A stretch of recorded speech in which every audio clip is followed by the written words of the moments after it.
มื้อนี้ตรงกับวันพระตรงกับวันพระวันที่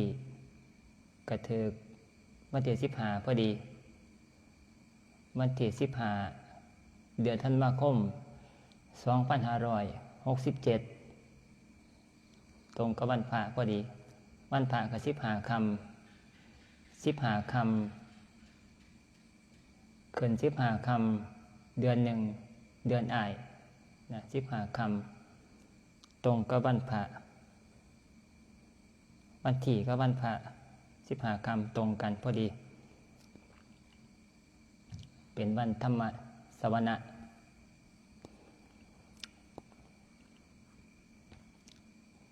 พอดีช่วงนี้หนาวอากาศเย็น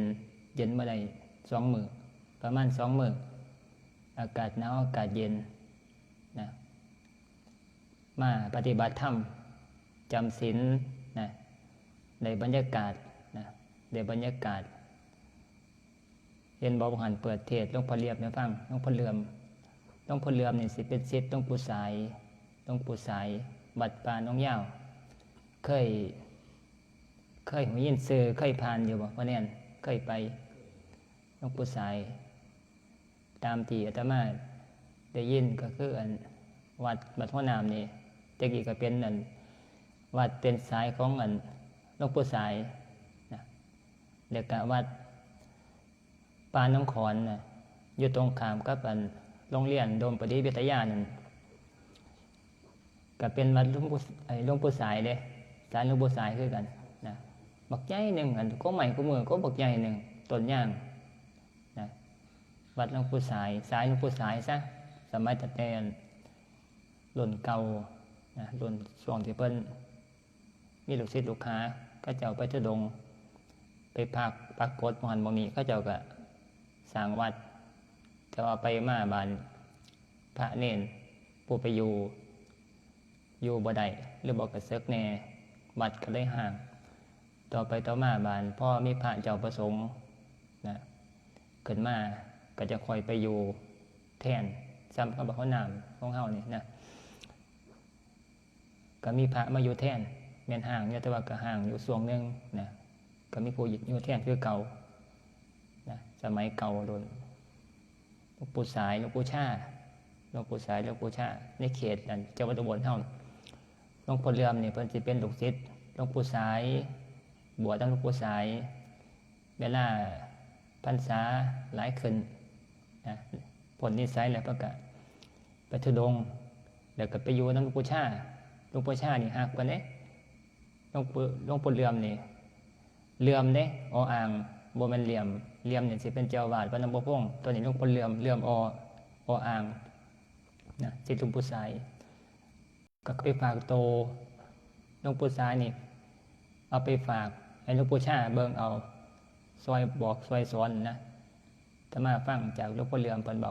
สู่ฟังสมัยได้กี่เพิ่นบ่ทันป่วยเพิ่นสิมา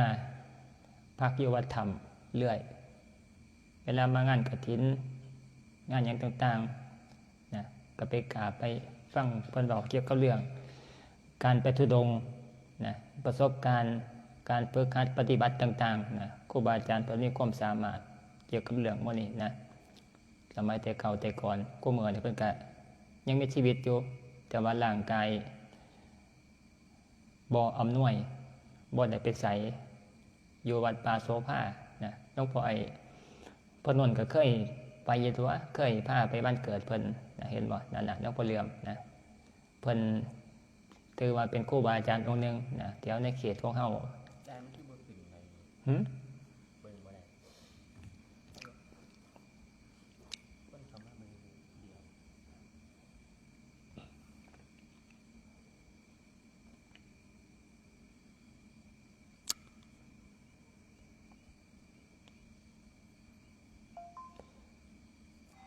ติดอยู่มีข่าวบ่ได้เป็นน้ำอันโยมหน้าโทรศัพท์บ่ดีซื่อดอกอยู่ในนี้มันติดอยู่สมัยได้กี่เพิ่นบ่ทันป่วยเพิ่นสิมาเป็นโทรศัพท์ตัวนั้น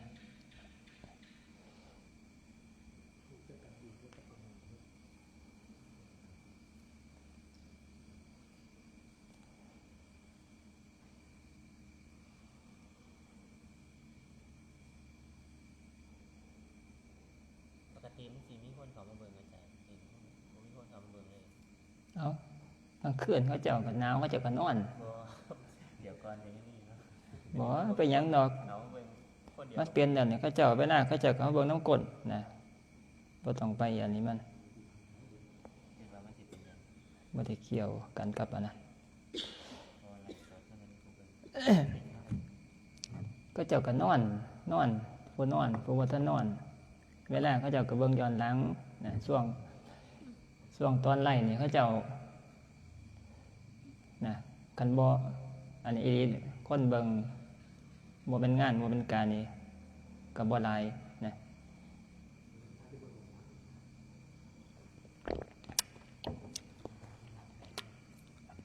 มันกินไม่ได้วันนี้เราเบิ่งว่าเราเอาจะเบิ่งได้ว่า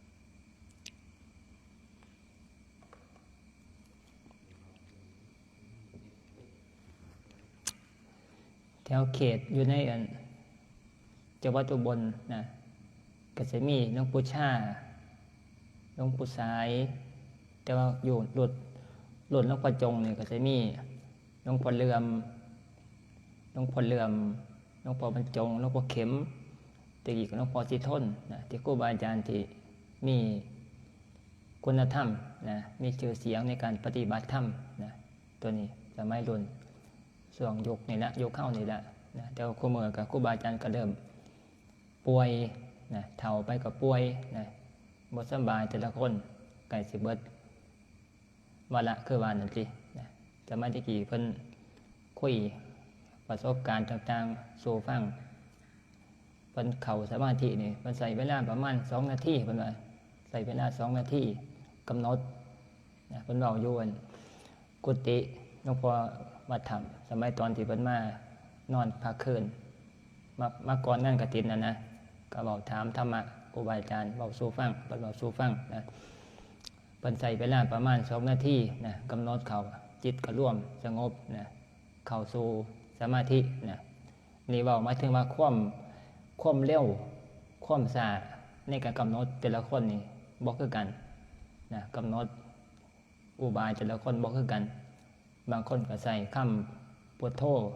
บางคนก็ใส่เบิ่งลมเข้าลมออกนะแต่บานความช้าความเร็วนะผู้ฝึกมานี่บ่ทอกันนะต้องพลเรือนนี่เว้าว่าประมาณ2นาทีนะเฮามันใส่เวลาจักชั่วโมงพออันบนมีใส่ให้มันได้จักเอาหลายๆชั่วโมงนะก็บ่ได้นะเพิ่นฝึกมาเพิ่นปฏิบัติมาเนี่ยจนมีความนะชำนาญนะในการฝึกหัดปฏิบัตินะก็สามารถที่จะกำหนดแล้วก็จิตมันก็รวบลงไปนะหลวงพ่อเข็มนี่หลวงพ่อเข็มจันทิศักดิ์เว้าสู่ฟังเพิ่นใส่ข้าวเดียวคือกันหลวงพ่อเข็มมันนนทิเวศนะน่าจะรวยนะมันคุยธรรมะเวลาคุยส่วนโตนะใส่เวลานี่แหละประมาณนี้แหละนาที2นาทีผู้เพิ่นชำนาญกำหนดเขาบานี้มันก็ยุบลงไปแบบใดบานี้แบบก็จังหันเฮาเอาไปเทเอาน้ำไปเทใส่หูหนูน่ะนะหูหนูเอาน้ำคู่นึงไปเทใส่หูหนูไปให้หูหนูน่ะเทลงไปที่แรกมันน้ำบ่ทันเบิดมันก็หล่นอยู่ไปมาเวลามันเบิดแล้วแบบมันก็นะมันพอน้ำมันก็ยุบลงไปนะบุบลงไปนะเสียเม็ดน้ำนะที่แถวตามมันก็เต็มปากหูอยู่แต่ว่าบัดพอมันอันนี้มันก็ยุบลงไปนะสินะบุบลงไปนะเปรียบเทียบก็มาจิตมันเริ่มสงบนะเอาบริกรรมไปเบิ่งลมเข้าลมออกนะบาดเวลามันสงบบาดนี้มันก็ยุบลงไปนะยุบคืออารมณ์มันยุบลงไปนะมันคอยสุดลงไปใส่คำว่าบกก็ได้นะยุบลงไปนะตัวนี้ต้องปฏิบัติ แล้วก็เฮ็ดไปนะจะก่อนที่พ่อสิจะเข้าใจนะสงบเลิกสงบหน่อยบ่ทอกัน บางคนก็เป็นสภาวะนะสภาวะว่าได้รับตาเข้าไปกำหนดเพ่งกรรมฐานนี่จิตมันสิลงไปสู่นะเขาเอิ้นว่าสภาวะซะสภาวะมันสิลงไปสงบระดับหนึ่งกายเบาจิตเบาตัวเบา โตเย็นจังซี่นะแต่ว่าก็ยังมีความรู้สึกในร่างกายนี่อยู่นะเป็นการสงบเบื้องต้นนะเบื้องต้นนะยุบลงไปนะแต่ว่าก็นั่งเมื่อตาออกมาก็นั่งบ่ได้นั่งสมาธิบ่ได้กำหนดกรรมฐานนี่มันก็สิเป็นสภาวะแบบที่เฮานั่งนี่แหละนะมีความธรรมดานักตนนักโตแต่ว่าพอเวลากำหนดนั่งสมาธิเข้าไประดับตาเข้าไปกำหนดกรรมฐานมันจะยุบลงไประดับหนึ่งนะสามารถโดดลงไปอยู่ในบ่อสินะบ่เลิกนะซ้ำตมหัวนี่นะตัวลงไปมันอยู่ประมาณนั้นนะส่งอยู่ซ้ำนั่นนะระดับของกันสมาธิความสงบเบื้องต้นนะต่อไปเวลาบริกรรมกำหนดติดตามกรรมฐานลงไปอีกนะมันคอยลงไปเป็นขันไปเลิกตื่นมันมีหลายระดับนะเกี่ยวกับเรื่องการกำหนดกรรมฐานนะในส่วนนี้นะบนมาผู้ใดภาวนาไปเลยกำหนดกรรมฐานเนี่ยมันสิร่วมเป็นอัปปนาสมาธิไปเลยนะนั่นก็บทตัวคนนะบทตัวคนตัวนี้บอกมาถึงว่าอาการมันนะ เพิกหัดแต่ว่าจะได้ก็ต้องเพิกหัดไปเดี๋ยวก็หูจักนะสมัยบวชในไม่จะกินบัดแต่รับตาเข้าไปดิมันสิเขาจิตมันสิคล้ายๆว่าบัดแต่รับตาเข้าไปนะนั่งสมาธิดิมันสิบกปุ๊บแล้วไปคือกันนะแต่มันสิเป็นอยู่ประมาณ 4-5 ปีนะเวลานั่งยังบ่แรงยังบ่เศร้านะส่วงมันเป็นอาการตัวนี้ว่าอาการเนี่ยอาการของความสงบเบื้องต้นนะเบื้องต้นบัดแต่รับตาเข้าไปบริกรรมลมเข้าว่าพุทธแล้วบอกว่าโทษนะมันสิเบาไปเลยทันทีมันสิยุบลงไปปุ๊บลงประโลดนะยุบแบบเห็นได้ชัดเนี่ยอารมณ์มันสิยุบลงไปนะยุบลงไปจากความนักตนนักโตความห่อนนะต่างๆในร่างกายที่ปกติทั้งเสียชีวิตอยู่นะแต่ว่าขณะกำหนดกรรมฐานปั๊บนี่มันสิบกปุ๊บลงไประดับหนึ่งนะเกิดก็มาเขานั่งอยู่ในเห็นทุ่งกว้างๆทุ่งหญ้ากว้างๆมีลมพัดเบาๆนะลมพัดเฉยๆเบาๆสินะสมมติจะตั้งสภาพมะมันนะเกิดก็มาเขานั่งนี่ทุ่งหญ้ากว้างๆโล่งๆต้นไม้บ่มีสินะบัดมันสิมีลมพัดเย็นๆจังซั่นนะเนี่ยเป็นอารมณ์ของมันแต่ว่าปิติสุขกะเมียนนะแต่ว่าเป็นสมาธิขันเริ่มต้นนะความสงบเริ่มต้นนะในส่วนนี้ว่าจะนั่งเข้าไปมันเป็นนะเกี่ยวกับเรื่องการภาวนากายเบาเขาเอ่ยว่ากายเบาจิตเบานะในส่วนนี้แต่ว่าบานจะต้องกำหนดติดตามกับไปอีกบานให้มันพัฒนาเปลี่ยนไปนะในส่วนนี้วิธีการกำหนดนะตัวนี้ว่าอาการของมันก็บ่มีหยังเกี่ยวกับเรื่องมื้อนี้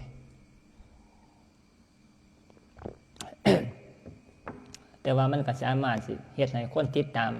ผู้ปฏิบัตินี่มีศรัทธาอยากปฏิบัติอยากติดตามเขาไปเบิ่งนะอย่างน้อยเห็นอาการของมันนะมันก็สามารถอยากเฮ็ดอยากทำนะก็นั่งไปกับซ้ำเก่าแข็งอ่อนๆจังซี่มันก็ต้องอาศัยความอดทนหลายแน่นะเพื่อมันสิเป็นนะอดทนปฏิบัติตัวนี้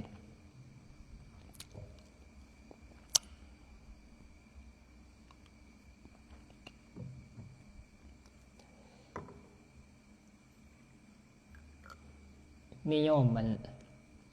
อันหนึ่งอยู่ทั้งอันบาดย่างเที่ยวบัญญังทั้งโคกนะเราถามอาตมาทักเขามาแล้วโอนปัจจัยเขามาซอยสร้างกันห้องแถวโรงเรือนนะไม่ออกนะแล้วก็ถามคำถามอันหนึ่งนะแล้วสงสัยมาดนละแล้วคิดว่าแล้วก็เขาวัดจำศีลคือกันละปฏิบัติธรรมตามโอกาสที่แล้วพร้อมนะแล้วก็ไปวัดไปว่าสวมงานมันแล้วก็มาอยู่งานกฐินเฮาโอ้บ่แม่นงานเลยสังฆทานนะโยมพากันมาแล้วถามว่าพวกในห้อยขางัวขาคุ้ยในห้อยคือพวกพ่อค้าขายงัวขายคุ้ยนะแล้วว่าอาชีพนั้นมันเป็นบาปบ่เขาเฮ็ดนะเฮ็ดอาชีพการขางัวขาคุ้ยนะเป็นบาปบ่คันภาษาบ้านเฮาบ้านญาติโยมเฮากันคิดจังได๋ไม่แอมถามไม่แอมดีกว่าเขาวัด ภาวนามาโดนอ่านตำนา หลายเล่มขางัวเป็นแนวห้อยน่ะนะอาชีพขางัวขากล้วยนะสองอย่างนี่นะเกิดในห้อยคือพวกขางัวซะเกิดว่าเขาเจ้าเป็นบาปบ่ความเห็นของโยม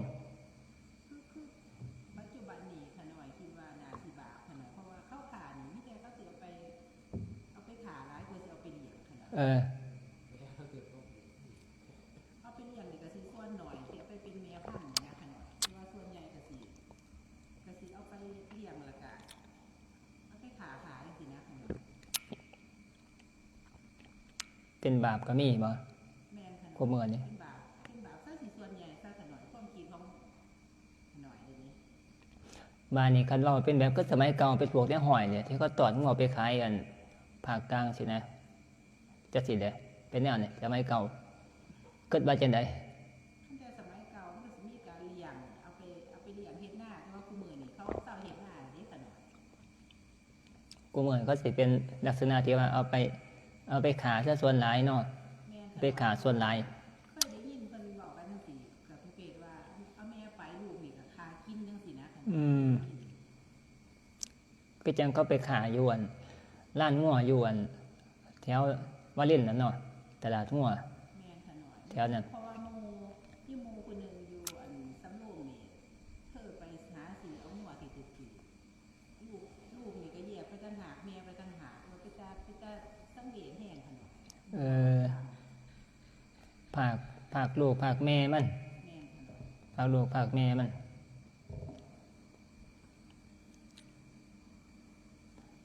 นี่ล่ะเราคิดว่าเป็นบาปนะแง่เดียวนะแง่เดียว ซึ่งอาตมาก็อธิบายไปตามนี่แหละตามมันเอาศีล5 ข้อนี่แหละเป็นตัวเทียบเทียงทุกอย่างนี่การสงสัยอหยัง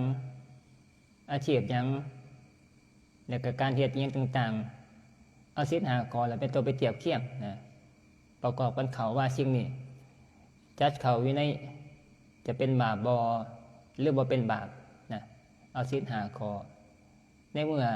จะไปเทียบว่าอาชีพการฆ่างัวฆ่าควายที่ว่าเป็นอาชีพเนี่ยห้อยนั่นเป็นบาปหรือบ่เป็นบาปเกาศีลข้อที่1นะคือปานาติปาตาการฆ่าสัตว์นี่แหละไปเทียบเคียงซึ่งมันก็สามารถที่จะออกได้2อย่างนะ2อย่างนะมีทั้งเป็นบาปแล้วก็มีทั้งบ่เป็นบาปนะเพราะหยังคือว่าจังซี่เพราะว่าต้องเบิ่งอยู่ที่เจตนาของผู้ที่ขายนะเพราะว่าการขายเนี่ยมันก็สิมี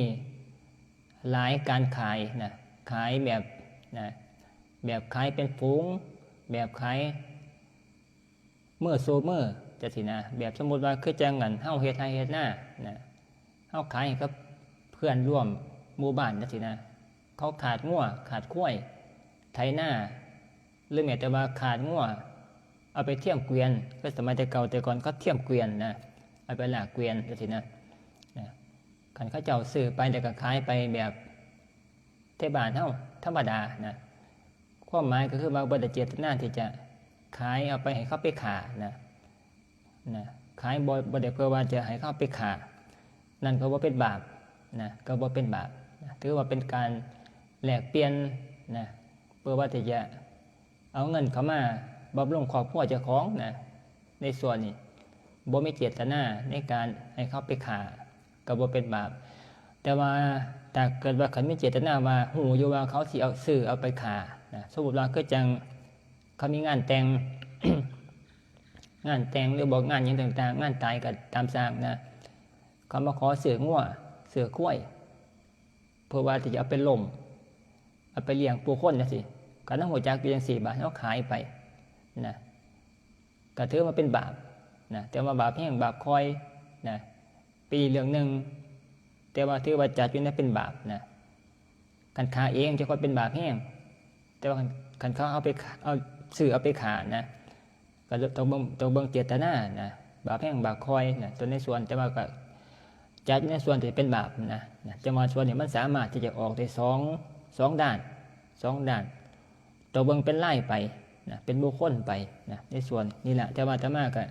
ก็ ตอบเราเป็นลักษณะประมาณนี้ละนะประมาณนี้นะแต่ว่าเรามีความเข้าใจว่าเป็นบาปอย่างเดียวนะเข้าใจเนี่ยนะแต่ว่ามันก็เป็นแง่มุมที่ต้องมีอีกมุมหนึ่งนะต้องหัวใจมามันสามารถจะออกได้บ่เป็นบาปก็ได้นะในส่วนนี้นะตัวนี้จังว่าญาติโยมก็มีความสงสัยนะหมายถึงว่ามีความสงสัยเกี่ยวกับเรื่องการ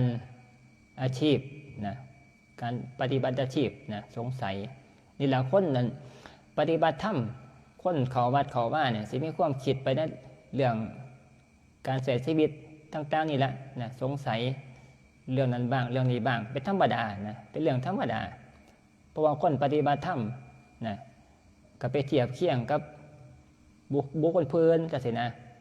ก็สงสัยก็อยากรู้จักนะสงสัยก็ถามได้นะถามได้นะตอบให้ได้มีแง่มุมหลายๆด้านนะเอาเข้าไปเกิดความรู้ขึ้นมากันบ่มีผู้ตอบกันบ่กล้าถามก็จะเข้าใจว่าเป็นบาปอย่างเดียวนะแต่ว่ามันก็สามารถจะออกได้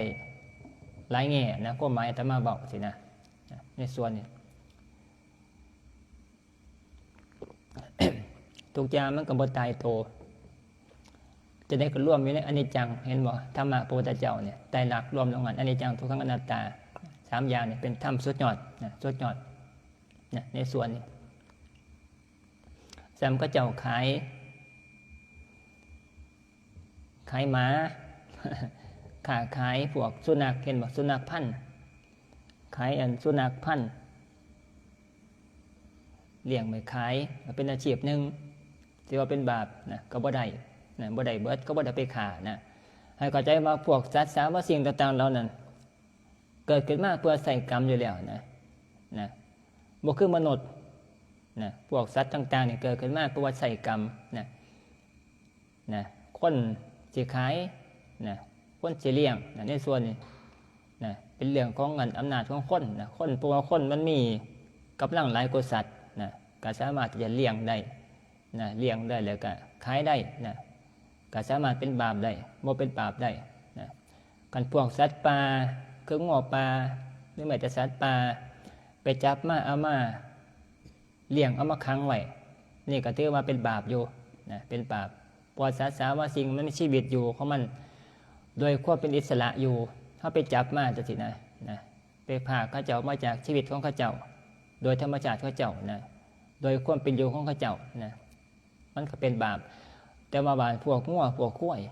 สัตว์ต่างๆมันอยู่ในคนนะกับคนบ่เลี้ยงจะมันอยู่จังไดจังซี่นะบ่เลี้ยงในเมื่อเลี้ยงในเวลาบ่มีเงินนะเวลาเงินขาดแคลนนะคือบ่เลี้ยงนะเงินบ่มีก็จังเงินอยากลงสมัครพยาบาลนะสมมุติจังซี่นะเห็นบ่คืออันพยาบาลของเฮานำนะก็ขายที่ล่ะบ่มีเงินนั่นในการเอาไปใส่ในการนั้นสมัครพยาบาลก็ขายไปก็เป็นเรื่องธรรมดานะเป็นเรื่องธรรมดานะเพื่อนเอาไปเลี้ยงต่อจังซี่นะก็บ่เป็นบาปนะบ่เป็นบาปนะในส่วนนี้นะเพราะว่าสัตว์มันเกิดขึ้นมาเพราะว่าที่จะมันเป็นกรรมของมันนะกรรมของมันแต่ว่ากันสัตว์อยู่น้ำปลาน้ำเขาไปจับมานั่นจะค่อยเป็นบาปนะในส่วนนี้สัตว์สารสิ่ง บ้านนี้บอกหมายถึงมาอาชีพนะอาชีพของกันพุทธบริษัทญาติโยมผู้ที่นับถือพุทธศาสนานะพระพุทธเจ้าก็กล่าวไว้อยู่ในธรรมะที่เป็นสอนญาติโยมนะผู้ที่นับถือพุทธศาสนานะผู้ที่เป็นอุบาสกอุบาสิกาอาชีพหาอย่างนะที่เพิ่นให้เว้นนะผู้ที่เขามานับถือพระรัตนตรัยเป็นที่เพิงหัวจักว่าศีล5ศีล8ศีลอุโบสถหัวจักการให้ทานนะก็ต้องปฏิบัตินะในรูปแบบของการที่จะงดเว้นจากอาชีพหาอย่างเพิ่นว่าหาอย่างก็คือ1การฆ่านะการฆ่าคนฆ่ามนุษย์น้ำกันเป็นอาชีพที่เป็นบาปเพิ่นห้ามอย่าไปเฮ็ดนะ1คือฆ่าคน2คือฆ่าสัตว์เอาไปฆ่านะฆ่าสัตว์เอาไปฆ่าคือขายสัตว์เอาไปฆ่านะขายให้เขาเจ้าเอาไปฆ่านะเป็นบาปอาชีพที่ควรงดเว้นนะ3ค้าขายอาวุธยุทโธปกรณ์ที่คนซื้อไปแล้วเอาไปฆ่านะไปฆ่าลบกันฟันกันนะอย่างที่3 อย่างที่สี่บาทนี่นะค้าขายยาเสพติดสุราเมรัยสุราเมรยะสุราต่างๆเบียร์สิ่งที่คนกินเข้าไปล่ะเมื่อเมาเสียสตินะสมัยตะกี้อาจจะบ่ทันมียาเสพติดการใส่ทรัพย์นี่อาจจะบ่ทันมีใส่ยาเสพติดเจ้ากุมือมาเนี่ยบัดแล้วกับจัดเขาในหมู่เดียวกันนะคือยาเสพติดกับสุราเนี่ยก็ไปนํกันนะเป็นอาชีพที่บ่ควรเฮ็ดนะพวกที่คนที่นับถือพุทธศาสนานี่ให้งดเว้นนะยาเสพติดอย่างที่หายาพิษนะอย่างที่หายาพิษนะคือยาพิษยาเบื่อหนูเบื่อไก่เบื่อสัตว์สาว่าสิ่งนะต่างๆนี่เป็นอาชีพหาอย่างที่พระเจ้าเพิ่นห้ามนะห้ามญาติโยมผู้นับถือพุทธศาสนาอย่าไปจับเอาอาชีพหายางนี่ในการเลี้ยงชีพนะอาชีพอื่นมันก็มีอยู่หลายอยู่นะเฮาก็ไปจับในอาชีพที่มันบ่เป็นบาปบ่เป็นกรรมนะหายาง การฆ่าคนสมัยแต่เก่าแต่ก่อนวันนี้ฆ่าคนนะก็เมื่อนี่ก็สิยากอยู่ก็สิบ่ค่อยมีปานใดนะแต่กี้มันมีการฆ่าคนจับคนไปเป็นเฉลยไปเป็นทาสแล้วก็ขายเขียนตีนะเขียนตีต่างๆสารพัดอย่างตามที่เฮาได้เบิ่งอยู่ในสารคดีหรือแม้แต่ในหนังเห็นบ่เขาเจ้าเฮ็ดจำลองมานะยุคเก่าๆยุคสมัยสุโขทัยยุคอยุธยาตะกี้นะตีชิงเมืองกันบาดนี้ผู้ใดชนะศึกก็ไล่จับไล่ต้อนเอาพวกชาวบ้านเฮาธรรมดาเนี่ยนะคือจังเฮาอยู่จังซี่นะก็ลองเขามาตีเมืองน้ำเยินมาติแหละห่วยมาสิได้อยู่เฮือนอยู่ซ่านเขาเจ้าก็มาต้อนเอาเบิดแหละพอนี่ก็เฮาก็เอาหยังล่ะเอาอันหวายนี่แหละตีตอกสนองนะจูงไปซ้ายไปกับประเทศพม่ากับเขมรนั่นนะที่แหละจับไปเอาไปแล้วเอาไปขายไปค้าไปขายเอากำไรนะผู้ใดกันเป็นผู้ยิ่งเขาจะเอาไปเป็นนะไปเป็นโสเภณีนะในส่วนนี้นะสมัยเก่านั่นแหละคืออาชีพในส่วนนึงอย่าไปเหตุนะไปเหตุแล้วเป็นบาปนะเป็นบาปนะเพราะว่าคนนี่เกิดขึ้นมาเข้ามาเป็นมนุษย์ที่ประเสริฐนะเขาบ่ให้ไปเบียดเบียนกันนะบ่ให้ไปจับกันมาเป็นนั่นนะคือสัตว์นะบ่แม่นมนุษย์นี่มีสิทธิ์เท่าเทียมกันแต่คนก็ต่างนะทำมาหากินแล้วก็สร้างดีของเจ้าของนะในส่วนนี้ถ้าผู้ใดไปเหตุนะเบียดเบียนกันก็เป็นบาปนะมนุษย์เฮานี่ว่าคนเฮานี่นะนี่แหละคือความหมายในการที่จะเพิ่นบ่ให้ไปฆ่าคนนะยุคพุทธเจ้าตะกี้มันก็มีนะที่ว่าเพิ่นห้ามนะสมัยตะกี้มันก็มีการฆ่าคนนะฆ่าคนขายคนไปเป็นทาสจังซี่นะมันมีสมัยตะกี้นะก็เลยห้ามความหมายนั้น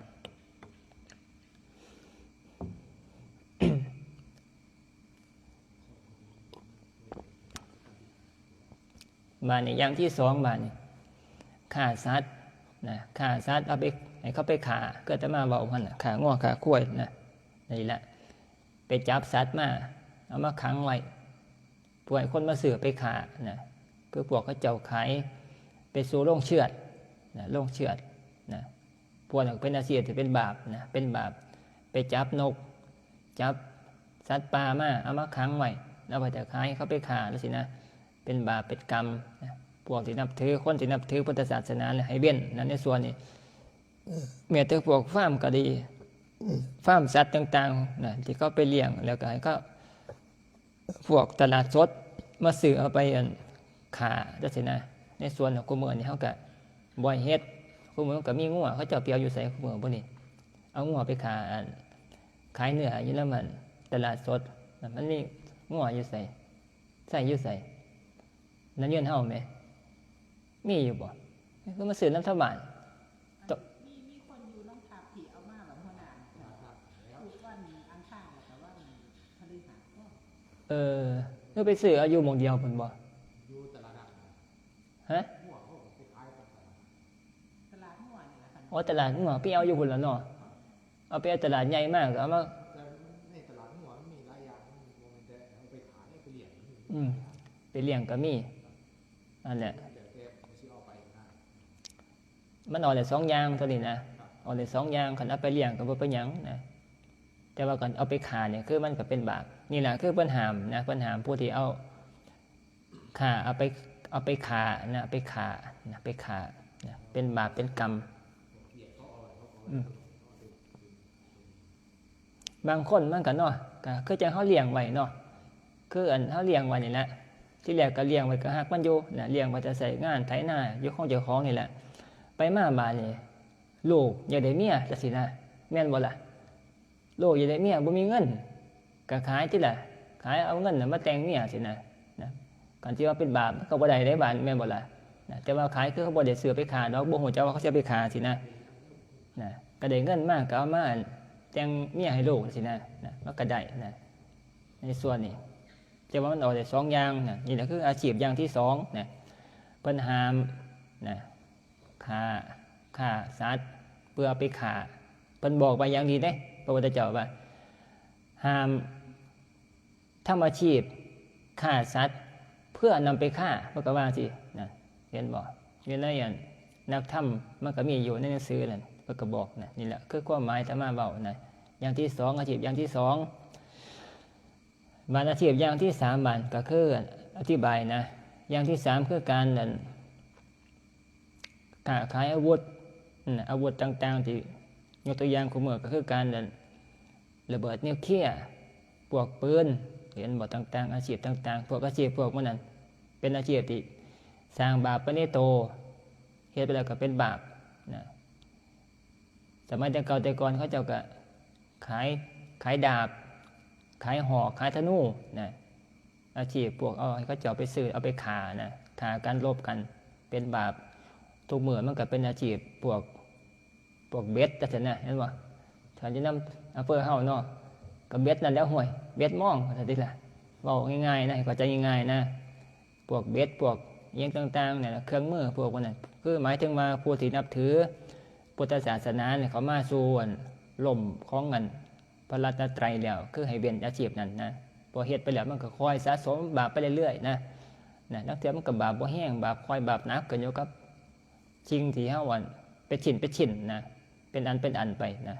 แต่ว่าจนในกระซามันก็คอยสะสมความบ่ดีไปเรื่อยๆไปมามันก็หลายคือกันนะในส่วนนี่หมายถึงว่าอาชีพอาชีพมาเมาตัวนี้บานพวกเขาเจ้าผลิตนิวเคลียร์เนาะพวกระเบิดมันเป็นบาปแพงเนาะเอาไปเลยไปยิงเห็นบ่เมืองญี่ปุ่นนั่นเมืองฮิโรชิมานั่นตายจะเท่าไหร่ล้านประเทศญี่ปุ่นนั่นเอาไปถิ่มอยู่ลูกเดียว2ลูกนึงเสร็จพวกบ่ตายนี่ก็เป็นโรคเป็นโรคเป็นไข้ตัวนี่ก็มีแต่กัมมันตภาพรังสีนี่เว้าหมายถึงว่าพวกเขาเจ้าผลิตอาวุธผลิตต่างๆเนี่ยเป็นบาปเว้าหมายถึงว่าอาชีพพวกมันอย่างที่3อย่างที่4คือยาเสพติดเหล้าเบียร์แม่นเบิดให้เข้าใจว่าของที่จัดว่าในสิ่งที่เป็นโทษในข้อที่4นี่เพิ่นบอกว่าสุราเหล้านี่บานมันก็รวมไปถึงพวกยาบ้าเฮโรอีนทุกอย่างตะกี้มันบ่ทันมีพวกยาเสพติดพวกยาบ้าเฮโรอีนแต่ว่าก็จัดเข้าไปหมวดหมู่เดียวกันกินเข้าไปเสพเข้าไปแล้วสติมันบ่อยู่คือเก่ามันมาบั่นทอนสติของเฮานั่นเฮ็ดให้เกิดความบ่รู้จักผิดชอบชั่วดีถือว่าเป็นบาปเป็นบาปซ้ำเหล้าซะยกเหล้าก็ได้เหล้าขาวเหล้าสีเหล้าแม่โค้งเหล้าแบกสารพัดอย่างที่มาเป็นเหล้ากินเข้าไปละบาดนี้เฮ็ดให้สูญเสียการควบคุมเฮ็ดให้สติบ่สมประกอบซ้ำกินเหล้าแล้วไปขี่รถจังซี่แต่ปกติเฮาก็คันบ่กินเหล้าเฮาก็ขี่รถไปก็ระวังอยู่ขับรถนำทางไปหมู่จักกันรถมาทั้งหน้าก็ลบคันสิแซงก็ตีไฟเลี้ยวจังซี่คันสิเลี้ยวก็เบาชะลอความเร็วตีไฟเลี้ยวจังซี่คันคนเห็นคนข้ามทางก็ฮู้จักเบรกนี่แหละคือคนปกติสติปกติบานคันกินเหล้าเข้าไปบานกินเหล้าเข้าไปละบานห่วยใจมันสิใหญ่ขึ้นไปฮู้จักเยอะพอนี่ใจใหญ่ๆนั่นบ่ได้ฮู้จักว่าเจ้าของสิตายเด้เร่งเครื่องเข้าไปบานเนี่ยส้นซ้ายนักเทื่อก็ตายนักเทื่อบ่ตายก็เมื่อขึ้นมามันเจ้าของขาหักขาหันไปนั่นเพราะ ฤทธิ์หรือว่าผลเสียจากการกินเหล้านะกินเหล้ากินเบียร์คือกันได้บ่เบียร์กินเข้าไปสิบ่บ่คือเหล้าก็บ่แม่นเด้นะเป็นคือกันนะแนมเห็นนั่นคนท้อน้อยๆนึงนะสินะก็จะเจ้าของสิบ่เป็นหยังนั่นคืออนุภาพมันจะว่าเพิ่นห้ามกินเหล้ากินเบียร์นะค้าขายนี่ก็เป็นโทษนะสิไปคิดว่าให้ทานก่อนนะให้ทานคืองานบุญนั่นบ่ล่ะไปซื้อเหล้ามาเป็นบุญตัวให้ทานถือว่าทานคือการเสียสละ ก็ไปซื้อเหล้ามาให้พวกกันก็เจ้ากินนะเป็นโทษได้น่ะเป็นบาปได้อย่าว่าเป็นบุญได้น่ะนะเป็นบาปนะเป็นหยังคือว่าจังซี่ให้สิ่งที่เขาเจ้ากินแล้วเป็นโทษคันให้เขาให้น้ำเขาเจ้ากินเขาเจ้าก็ได้กำลังวังชามีแห้งเกิดมาจากความหิวก็เป็นความอิ่มเต็มพร้อมของร่างกายนะมันก็ได้บุญกันให้เขาน้ำเพราะฉะนั้นกันให้พาให้แพร่เขาเจ้าก็ได้ใส่เห็นบอกก็ยังโยมนวลอยู่อันนอร์เวย์แล้วหายท่านพาห่มคุ้มมาน่ะเห็นบอกพอมีแล้วก็ห่มอุ่นบ่ล่ะนั่นที่ใดนี่คือคุณของมันหายท่านมานี่จะไปบอกแต่ได้ว่าหายท่านน่ะเป็นการเสียสละหายนั่นแหละก็สิได้บุญเบิดตัวปัจจุบันสันนะนี่บอกมาถึงมาบอกสวนพวกบุญนั้นมานี่นะกันในของที่มันเป็นประโยชน์นะมันก็เป็นคุณเป็นบุญแต่ว่ากันในของในสิ่งที่มันเข้าได้ไปแล้วเข้าไปเสพหรือว่าไปกินของที่เขาให้ไปกินเข้าไปแล้วว่ามันก็เมาตีกันฆ่ากันบานนี่ก็ผู้ให้ที่อานิสงส์มันกันรับที่บ้านกันกินเมาซื่อๆแต่เจ้าของนั่นก็ได้บาปอยู่แล้วระดับหนึ่งบานขันพุ่นนั้นกินเมาจากเราเจ้าของแล้วบานนี่ไปฆ่าตีกันไปฆ่าเพื่อนจะสินะผู้ให้น่ะก็ได้คูณสองกันไปผู้ใดอานิสงส์ตัวนี้บ่เป็นอานิสงส์บุญเด้อานิสงส์บาปนะได้บาปคูณกันไปนะคันฆ่าหลายคนมาเนี่ยเห็นบอกหันเขาเจ้าวีระเบิดใส่อยู่จังหวัดตากนะเล็กหน่อยนะตาย4ว่าซั่นบาดเจ็บ40 50พุ่นระเบิดลูกเดียวกันนี่คันคือผู้ท่านระเบิดจังซั่นนะผู้ท่านมานั่นผู้ให้มานั่นได้บาปเบิดทั้งเสียชีวิตแล้วก็บาดเจ็บนี่40กว่าคนจังซั่นนะอันนี้สงส์ก็ไปถึงแก่ผู้อันนะแก่ผู้ที่ให้มานะมันก็ซ้ำกันกับการที่เราสร้างบุญนะสร้างบุญคือการเฮ็ดศาลาจังซี่นะขันผู้มาอาศัยนะทำมาสวดมนต์นะมาภาคลบทำกิจกรรมที่เป็นบุญเป็นกุศลอานิสงส์กับแพ่กับไปให้แก่ผู้ดีให้ท่านพวกสร้างศาลาสร้างโบสถ์สร้างวิหารต่างๆเนี่ยบ่จบสิ้นจนกว่าโบสถ์แล้วก็ศาลาตัวนั้นจะมั่งจะเหือออกนะจะคอยสิอานิสงส์จะคอยสิเบิดนะนี่คือการให้ท่านเกี่ยวกับเรื่องกันสารเสพติดและก็เหล้าก็คือกันนะให้ไปแล้วเขาเจ้าได้รับความสูญเสียหลายปานใดก็ผู้ให้ก็รับไปนำกันอานิสงส์ไปนำกันแผ่มาตามอานิสงส์มันคือบาปนะคูณไปเรื่อยๆนะบอกเกี่ยวกับเรื่องการท่านเหล้า จังว่าเฮาบ่กินข่อยบ่กินเราเสื้อให้เจ้ากินแล้วซั่นนะเคยเสื้ออยู่บ่อันพอนี่บ่กินแล้วข่อยเศร้าแล้วว่าซั่นนะก็เสื้อให้เขาเจ้าเขาขอสินะเป็นบาปได้นั่นบาปได้เขาเมาเขากับเมาคือกันคือเมามันสิอานิสงส์มันสิส่งมาให้ต่อไปเวลาเฮาไปเกิดพบหน้าชาติหน้าเวลานี่ก็สติเฮาก็บ่สมประกอบนะเป็นผู้ที่ปะปำเป้อๆจังซี่นะคิดอ่านยังก็บ่ออกนะอานิสงส์มันนะไปเกิดชาติหน้าเป็นคนอยู่กับสร้างปกติคนเฮาก็สิมี IQ EQ ดีปกตินะรู้จักบวกเลข1 คูณ 1 1 คูณ 1เท่ากับเท่าใด2 คูณ 2เท่ากับ4นะ1 คูณ 1เป็นเท่าใดพอมี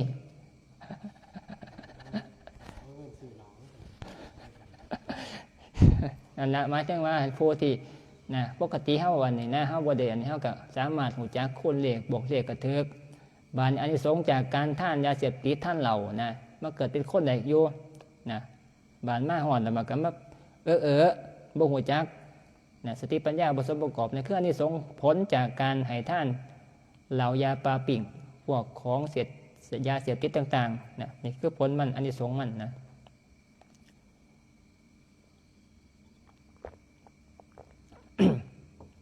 ให้ท่านหลายก็แห้งเมาหลายเลยให้ท่านเป็นลั่ง ขวดเดียวไปเลยบ่หันเมาขวดเดียวได้บ่หัน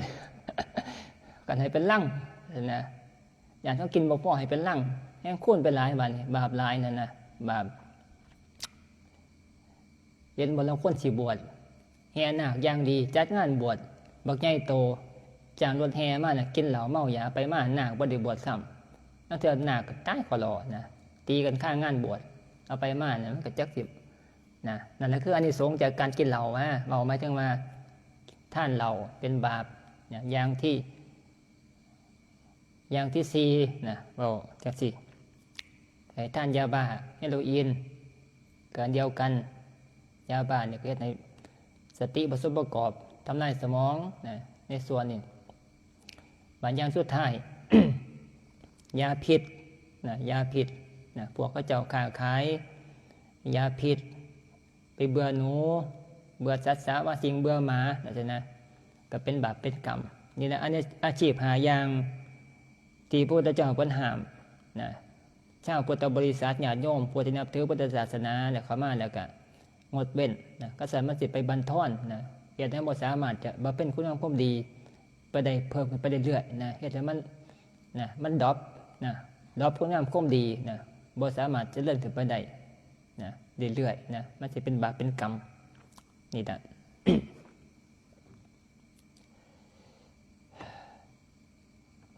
มันเนี่ยว่าหมายถึงว่าอาชีพที่มันเป็นคุณในตัวก็มีนะเป็นคุณในตัวก็มีคือพวกหมอพยาบาลเป็นหมอเป็นพยาบาลเป็นครูจังซี่นะสมมุติให้ฟังนะเป็นหมอเป็นพยาบาลเป็นอาชีพที่สามารถที่จะสร้างดีไปในตัวได้นะสร้างดีไปในตัวหมายถึงจังไดนะสมมติคืออาชีพหมอนะหมอมันก็สามารถจะรักษาคนนะรักษาคนให้หายเจ็บหายป่วยเกิดความทุกข์เจ็บท้องก็ไปหาหมอตีนบาดก็ไปหาหมอก็รักษาหมอรักษาเฮ็ดให้ผู้นั้น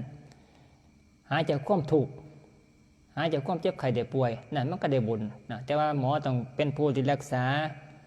โดยความมีเมตตาโดยความอนุเคราะห์เด้นะมีความอนุเคราะห์ในคนไข้มีความเมตตาในคนไข้มีความรักในอาชีพนะทำหน้าที่ไปด้วยความนะใส่ความเป็นคนเข้าไปในอาชีพนั้นนะบ่ว่าเฮ็ดสักแต่ว่าเฮ็ดนะเฮ็ดไปแล้วก็มีจิตใจที่มีความเมตตาไปในโตแล้วเฮ็ดแล้วบางคนเจ็บคนป่วยเจ็บไข้เดี๋ยวป่วยอาจารย์เขาเจ็บจังซี่นะรักษาผู้ว่าจะให้เขาเศร้าจังซี่นะมันก็ได้บุญได้ความดีไปในโตสร้างบุญไปในโตเรื่อยๆแห่งรักษาคนหลายปานไหนก็แห่งได้บุญมากปานเท่านั้นนะได้ทั้งเงินค่าตอบแทนจากอาชีพนะคือเงินเดือนแล้วก็ได้ทั้งบุญนำจากการรักษาก็ซอยเหลือคนให้หายเจ็บหายป่วยนะก็เลยได้บุญนะอาชีพหมออาชีพพยาบาลบัดอาชีพอันนึงนะอาชีพคู่นี่ก็ได้บุญในโตคือกันนะคู่นี่นะเพราะยังคือว่าจังซั่นเพราะว่าอาชีพคู่นี่ให้ความรู้แก่ลูกศิษย์ลูกหานะแก่พวกเขาเจ้าไปศึกษาพวกนักศึกษาพวกต้องเรียนต่างๆนะให้ความรู้เขาเจ้าให้ความรู้เขาเจ้านะเพื่อว่าหวังใจเขามีความรู้ในการเอาไปใส่ในการดำเนินชีวิตนะต่อสู้กับอุปสรรคต่างๆบอกดีบอกชั่วนะอันนี้มันถึกมันต้องนะคู่ก็บอกนะบอกลูกศิษย์ลูกหาว่าสิ่งนี้บ่ดีสิ่งนี้ดีก็ให้งดเว้นจังซี่นะพวกคู่ก็สอนให้เขาเจ้าอ่านออกเขียนได้คูณเลขเป็นนะในส่วนนี้นะก็เป็นการให้ความรู้แก่ลูกศิษย์ลูกหาให้แก่นักเรียนนะแต่ว่าผู้ที่ให้ความรู้ไปนะเป็นครูนั่นก็ต้องมีจิตใจที่อนุเคราะห์เอื้อเฟื้อเมตตาเนี่ยต่อลูกศิษย์จะค่อยจะได้บุญการเฮ็ดไปด้วยความหวังว่าจะได้ผลกำไรจากอาชีพเจ้าของอย่างเดียวนะนั่นก็บ่ได้บางครั้งก็ได้บาปก็มีนะบ่ตายตัวแต่ว่าเว้าหมายถึงว่าอาชีพที่สามารถสร้างดีไปในโตสร้างบุญได้ไปในโตนะอาชีพคู่หรืออาชีพหมอนะตัวนี้เว้าคร่าวๆให้ฟังนะตัวนี้ ถ้ามาเว้าอาชีพตอบเขาเจ้าไปอยู่ถ้ามาก็มาเว้าเพิ่มไปอีกนะให้มันเขาเจ้าฮู้จักเพิ่มไปอีกนะบัดอาชีพที่มันเป็นบาปก็มีบัดพวกตำรวจ พวกทหารนะเป็นอาชีพที่สามารถสร้างบาปปณิโตนะเฮ็ดบาปปณิโตนะในส่วนนี้เพราะว่าหยังคือว่าจังซี่เว้าสมัยครั้งยุคแตะเก่านะยุคเขาเจ้าสงครามกันนะอาชีพทหารนี่เป็นอาชีพที่ต้องไปฆ่าคนอื่นต้องฝึกไผเข้าไปสู่อาชีพนี้จิตใจต้องมีความโหดเหี้ยมเจ้าก็สิสามารถจะสู้กับคู่ต่อสู้ได้สามารถจะต่อสู้กับศัตรูได้มันต้องฝึกให้จิตใจเกิดความโหดเหี้ยมโหดเหี้ยมแล้วก็มีความสามารถในการฆ่าผู้อื่นนี่ฝึกไปแล้วเฮ็ดไปแล้วเอาไปมามันก็ไปหล่อหลอมให้จิตใจของผู้นั้นนะมีความโหดเหี้ยมไปในโตคือการสร้างความโทสะอาฆาตต่างๆเกิดไปในโตมันก็เลยสามารถสร้างบาปไปในโตนะบางเวลาไปออกงานไปทำงานก็ต้องไปสู่รบกับพวกคู่ต่อสู้ต่างๆก็ต้องฆ่าเขาบ่ฆ่าเขาเข้ากับฆ่าเฮาสินะนี่มันก็เป็นบาปไปในโตนะตัวนี้บอกหมายถึงอาชีพที่สร้างบาปไปในโตได้นะแต่ว่าก็บ่ทุกคนแต่ว่าบอกหมายถึงมาอาชีพที่สามารถสร้างบาปไปในโตได้โดยง่ายนะโดยง่ายนะแม่นอยู่บ่ล่ะพอแน่นทหารนี่แม่นเลยคันบ่โหดเหี้ยมนี่เป็นทหารบ่ได้จังซี่เว้าจังซี่นะอาชีพเว้าด้วยอาชีพนะก็แม่นมันต้องเป็นแนวนั้นนะหัดยิงต่างๆซ้ำพวกปืนนะต้องมีปืนทุกมื้อก็คือกันคันมีปืนแล้วบาดนี้ใจมันสิเกิดความฮึกเหิมบ่ย้านผู้ใดนั่นคืออานิสงส์มันแม่นบ่ล่ะนะมันเป็นการสร้างกันไว้แบบโดยที่เฮานะบางครั้งก็รู้โตบางครั้งก็บ่รู้โตนะ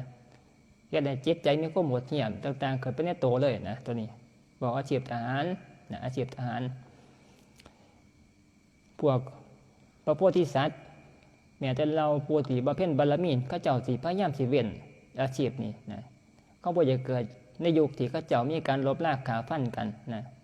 พอเกิดถึงยุคใดหลายบัดนี้ต้องไปทำอาชีพในส่วนนี้ต้องไปฆ่าผู้อื่นจังซี่นะเขาเจ้าก็เป็นบาปเป็นกรรมติดตัวไปหลายภพหลายชาตินะตัวส่วนนี้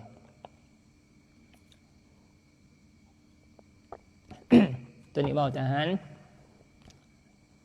ตำรวจก็คือกันแต่กี้มันบ่ทันมีอาชีพตำรวจนะกูเมื่อมันแยกออกไปจากทหารนี่แหละทหารแล้วก็ตำรวจมันก็แยกออกไปจากนี่นะตำรวจสิดูแลอยู่ในประเทศอยู่ในเมืองนะในเมืองในหมู่บ้านทหารสิปกป้องระดับประเทศฆ่าพวกลบล้างฆ่าฟันพวกต่างประเทศแต่ว่าพวกตำรวจนี่เขาเจ้าสิใส่ในการเอาเขามาใส่ในการดูแลในประเทศจังซี่นะในเมืองนะแปลกมากตำรวจก็คือกันนะต้องอาศัยเรียนการฆ่าเรียนวิธีการฆ่าคนนะเรียนกันไปมาบาดนี้ก็มาใส่อาชีพนั้นในการโกงประชาชนเห็นบอกเขาเมื่อเขาเจ้ากับตั้งด่านต่างๆนะก็หาเงินจากประชาชนใส่อาชีพนั้นเป็นอาชีพที่หารายได้หาประโยชน์เข้าส่วนโตนะมันก็เป็นบาปเป็นอาชีพที่สร้างบาปได้โดยง่ายสามารถสร้างบาปได้ในโตนะแม่นอยู่ว่าพอมันมีนะเอาง่ายๆนะเอาง่ายๆให้เข้าใจนะเข้าใจขัดเป็นคู่นี่สิไปตั้งด่านเขาสิให้อยู่บ่เขาจะเดี๋ยวเคคอได้นะมันก็บ่สามารถสร้างได้แม่นบ่ล่ะนะแต่ว่ามันต้องเป็นพวกที่ทหารตำรวจไปตั้งด่านจังซี่นะมีปืนมีกุญแจมือนะสามารถให้คนให้โทษก็ได้นั่นมันก็เป็นอาชีพที่สร้างบาปไปในโตได้นะโดยง่ายแต่ว่าก็เมาที่ว่าบอกก็คือบ่ได้บ่ทุกคนผู้ที่จิตใจดีก็มีแต่ว่ามีน้อยนะมีน้อยนะแต่ผู้ใดมีจิตใจดีจะบ่อยากเครียดในส่วนน่ะก็อยู่นำเขายากอยู่อาชีพนั้นยากนะอยู่บ่ได้อยู่ยากนะในส่วน เว้าถึงกันจุดนี้บานเว้าถึงสารวัตรพ่องแล้วสิเป็นได้กิแล้วสิเป็นรองสารวัตรคนอยู่บ้านหน้าลูกศิษย์หลวงพ่อปฐม สมัยได้กี่กันที่เขาฆ่าพวกยาบ้านะยาบ้าได้กี่แล้วสิประจำอยู่ผู้ทอนอยู่สกลแถวอีหยังล่ะแถวมาก็เจ้าขายมาอีหยังก่อพุ่นละแถวเหมือนแต่มาเคยไปอยู่ไปเฮือนเราอยู่แต่กินแล้วเป็นร่องบ่เป็นผู้กำกับก็เหมือนเป็นกำกับแหละผู้กำกับแหละคนบ้านหน้าส่วนตัวดีก็เจ้าสั่ง ขึ้นหน่วยเบื้องบนน่ะนะสร้างมาให้ปราบยาเสพติดยาบ้าเขาก็สั่งมาพวกกำกับก็สั่งทอดมาเรื่อยนะขาเขาก็ยังว่าขาตัดตอนไปจับก่อนสิจับก่อนสิขาเขาเจ้าก็บอกก่อนไหนแล้วไปบอกก่อนเทื่อนึง2 เทื่อไปเตือนก่อนน่ะนะคันบ่เศร้าจัดงานศพนะเล่าก็จนเดี๋ยวนี้ล่าไปบวชนะช่วงนั้นเราบ่อยากเข็ดคือเราคนเขาวัดเขาว่านะหูจักว่าการเฮ็ดเนี่ยมันเป็นบาปเป็นกรรมนะคือบ่กล้าเฮ็ดแต่ว่าโดยหน้าที่อยู่ในตำแหน่งนั้นขันคัดคำสั่งนั้นเอาไปมาเจ้าของเป็นโทษนักเที่ยวก็ถูกไล่ออกมาได้บ่สามารถจะหาเงินได้จากอาชีพนั้นนะเรียนไปจังว่าจักเท่าไรปีเตือจะเป็นรองผู้กำกับคันจะไปคัดโดยตรงเลยนี่ก็เจ้าของนี่ก็สิอยู่บ่ได้ก็เลยหาอุบายส่วงเอาขาแห้งๆนะเราก็ล่าบวช3 เดือนประมาณนี้ละเขาจำบ่ผิดนะล่าบวชช่วงตอนนั้นมันแห้งๆคือใส่เข้ามาใส่อุบายในการลบหลีกเอาแต่ว่าลบหลีกมันได้กระสร้างมันกับ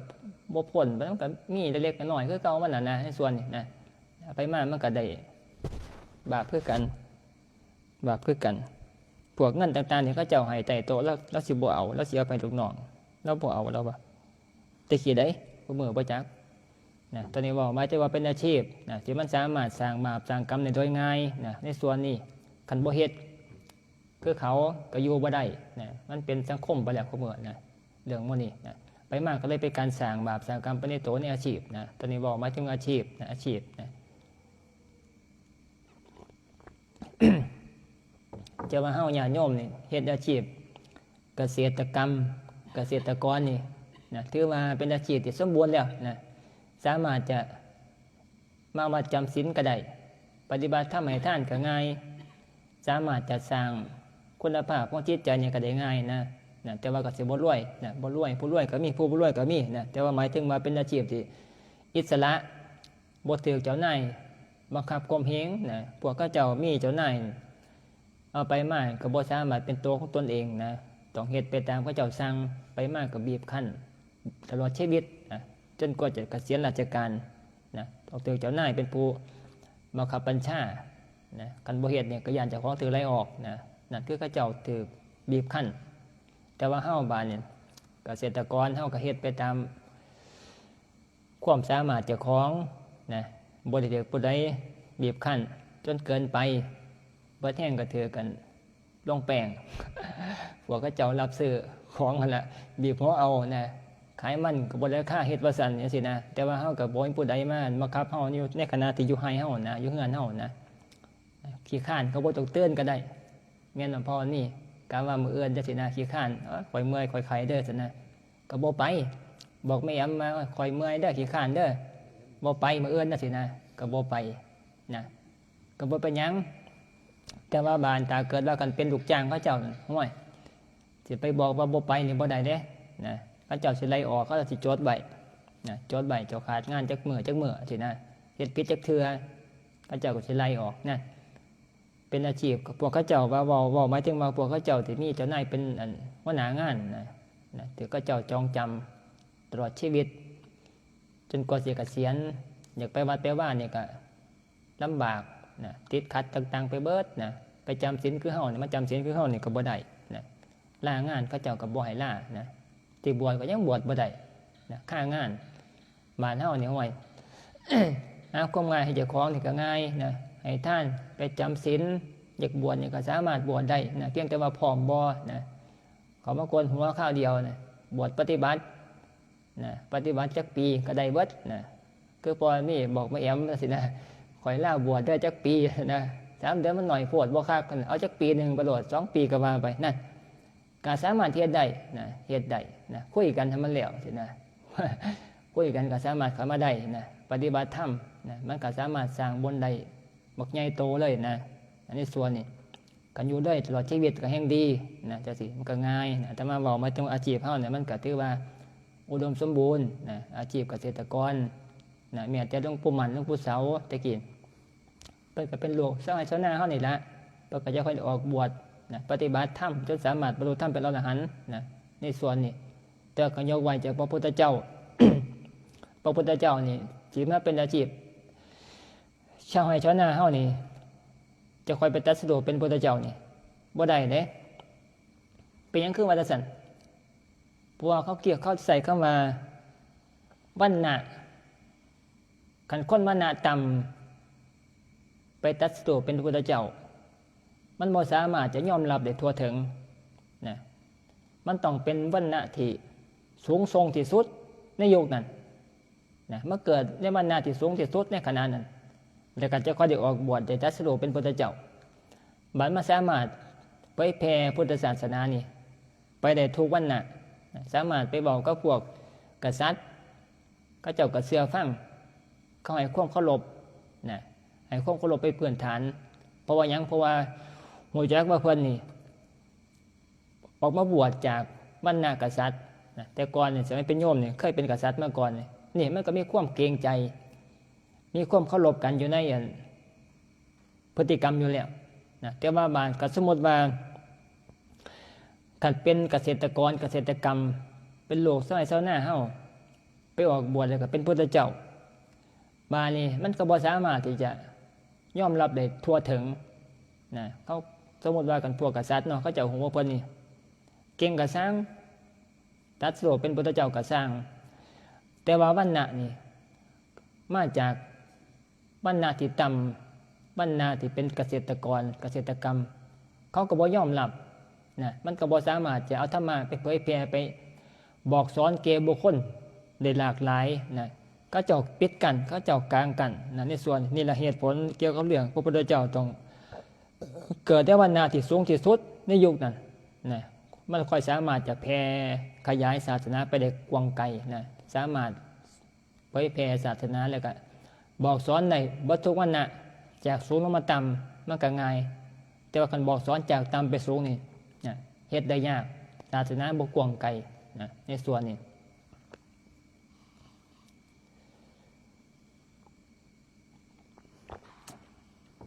ซ้ำกับคนอีสานเฮาเห็นบ่เฮาลองเข้าไปกรุงเทพได้ล่ะสิฮู้จักคนภาคกลางในแทนเวลาอันนี้เขาเจ้าคันว่ามาจากอีสานเขาเจ้าแนมด้วยหางตาพุ่นเลยจักเทื่อแม่นบ่เป็นแนวนั้นเลยนั่นแหละคือเว้าเทียบเกี่ยงให้ฟังเกี่ยวกับเรื่องวันน่ะเขาเจ้าดูถูกเฮาน่ะนะดูถูกวันน่ะต่ำจังซี่นะมีการดูถูกกันแต่ว่าคันฮู้ว่าผู้นี้เป็นลูกของกษัตริย์จังซี่เป็นกษัตริย์นะจังซี่เขาเจ้าก็ให้ความเคารพตั้งแต่เห็นอย่างมากพุ่นนะไม่สิเก่งบ่เก่งก็สร้างแต่ว่าเขาให้ความเคารพต่อพ่อต่อแม่จังซี่นะต่อวรรณะนะใส่คำว่าวรรณะนี่ก็หมายถึงว่าเพื่อนเพของวงตระกูลนะเพื่อนเพของวงตระกูลซ้ำกับเขาเจ้าจัดเนาะวรรณกษัตริย์วรรณพราหมณ์วรรณแพทย์วรรณสูตรนะกษัตริย์นี่ก็เฮารู้จักอยู่แล้วกษัตริย์นี่สูงที่สุดในบางยุคนี่ก็พราหมณ์สูงเทียบกับกษัตริย์พราหมณ์กับกษัตริย์นี่สูสีกันบางยุคกษัตริย์สูงกว่าพราหมณ์บางครั้งเขาเจ้านับถือพราหมณ์ถือพราหมณ์ก็สูงสำกษัตริย์คือกันพราหมณ์นี่ก็หมายถึงว่าพวกเขาเจ้าเป็นพวกเป็นครูเป็นอาจารย์เป็นพวกเขาอย่างนั้นเป็นพวกไอ้ใส่เข้ามาอีกอย่างนอฮะเป็นคู่เถอะเยอะแต่ว่าพวกพราหมณ์ที่สมัยตะกี้เขาเจ้าใส่เข้ามา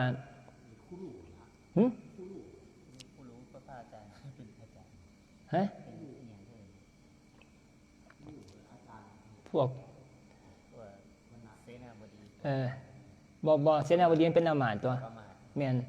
ใส่เข้ามาในศัพท์มันจะคนเจียกว่าเห็นบ่พวกกัน อาจารย์ขององคุลิมานนั่นสินะพวกพวกนี้นะเขาเอิ้นหยังเป็นการปุโรหิตประสนอประมาณนั่นล่ะนั่นแหละพวกที่เป็นพวก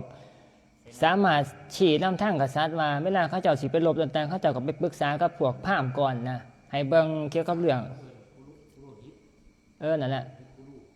ไปถามกับค คุณลู่ บ่แม่นคู่นั่นกว่าได้ขนม ฮะ กูรูเออ กูลู่ กูรู พังบ่ยิน กูรูกับกูรูฮิตเถอะ เออ เออกูรูฮิต ท่านปุโรหิต มันถ้ากินกงสุน คือของเบ่งสันซะบอกนั่นนี่ก็ง่ายเว้ยมันสับแต่ละบองบ่คือกันนะนั่นล่ะคือหมายถึงว่าบางครั้งนี่ก็กษัตริย์สูงกว่าพราหมณ์บางครั้งพราหมณ์นี่ก็สูงกว่ากษัตริย์สู้ซีกันนะสินะพราหมณ์นี่ก็คล้ายๆก็มาเป็นของเบ่งสินะเป็นในผู้ที่บอกอุบายต่างๆวันแรกกษัตริย์สิไปลบหรือแม้แต่ว่าสิจะตั้งเมืองมาอยู่ไสดีต้องไปปรึกษากับพราหมณ์ก่อนพราหมณ์มาถึงจะก็สิสามารถจะตั้งได้ว่ามื้อนี้ห้องจุยดีบ่จังซี่นะกันพราหมณ์มาห้องจุยบ่ดีก็บ่ได้ตั้งเด้เขาเชื่อจังซี่นะนั่นล่ะพราหมณ์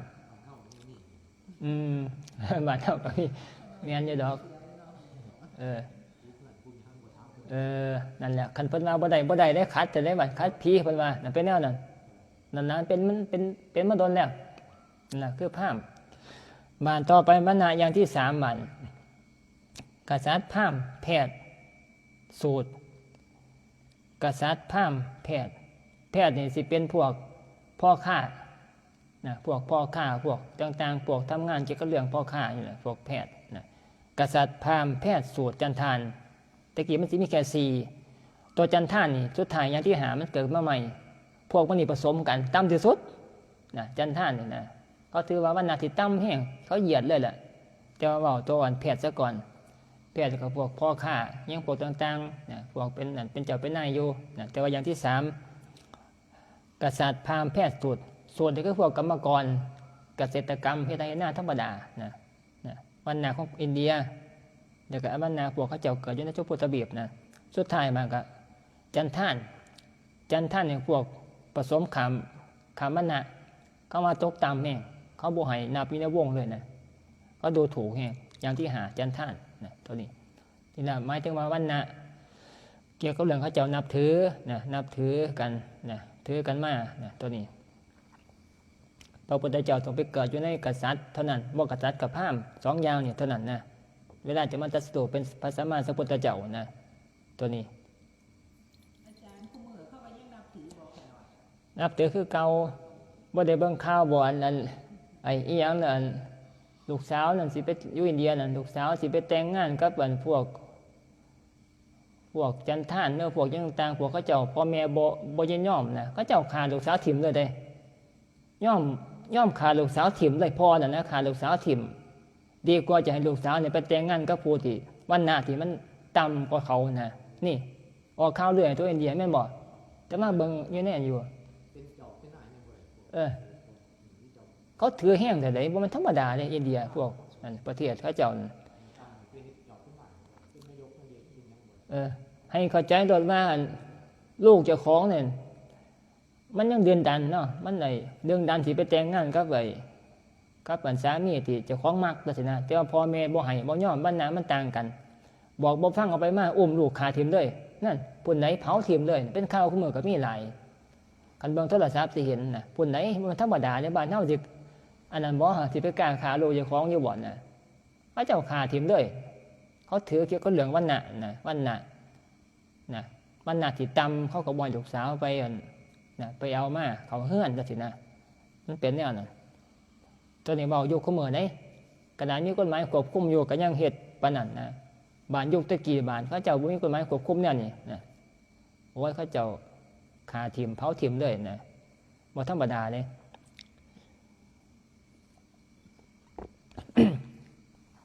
นี่แหละเว้าสู่ฟังเกี่ยวกับเรื่องข่าวๆพอแล้ว